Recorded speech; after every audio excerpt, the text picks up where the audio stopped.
21টা showroom আছে, আমাদের 600-র উপরে কর্মচারী। আমাদের নিজস্ব ফ্যাক্টরিতে তৈরি করা হয় পণ্য। এই 600 কর্মচারীর মধ্যে আমাদের সেক্টর ভাগ করে দেওয়া আছে। 990 টাকার যেই প্রোডাক্টটা তৈরি হয় আমাদের, এই প্রোডাক্টটা সম্পূর্ণ মহিলাদেরকে দিয়ে, 105 জন মহিলা, তাদেরকে দুপুরের খাবার খাওয়ানো হয়। সেই খাবার আমিও খাই, যেই খাবারটা রান্না করা হয় সেটা আমিও খাই।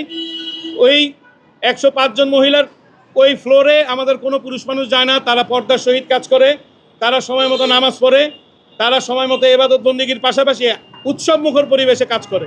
গরমে আরাম নিয়ে হবে না হাহুতাশ, ঘুরলে পরে ওয়ালটন ফ্যান বাতাস আর বাতাস।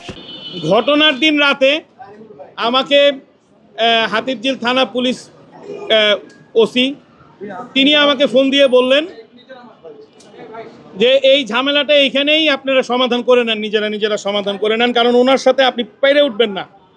ওনার অনেক ক্ষমতা, অনেক পাওয়ার।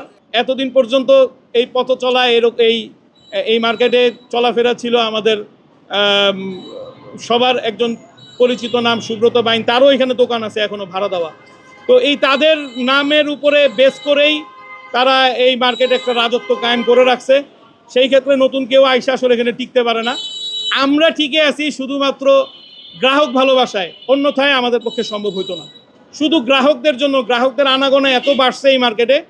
এই লাইটগুলো দেখতেছেন, এই লাইটগুলো আমরা লাগানোর পরে মার্কেটটা আলোকিত হয়েছে, আগে অন্ধকার ছিল।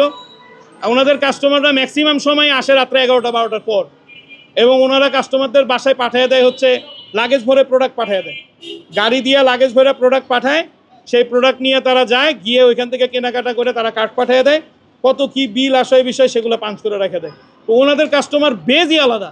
ওনাদের সাথে আমাদের ঝগড়া হওয়ার বা আমাদের সাথে তাদের প্রতিদ্বন্দ্বী করার মতো প্রশ্নই উঠে না। তারপরে এটা তাদের একটা ক্ষোভ, তারা এই মার্কেটে আলোকিত হয় এটা চায় না, কারণ রাতের আধারে যারা কেনাকাটা করে তারা আসলে আলো পছন্দ করে না। তো ওনার কাস্টমাররা আলো পছন্দ করে না বিধায় ওনারা চায় না যে আমরা একটু আলোকিত করে রাখি।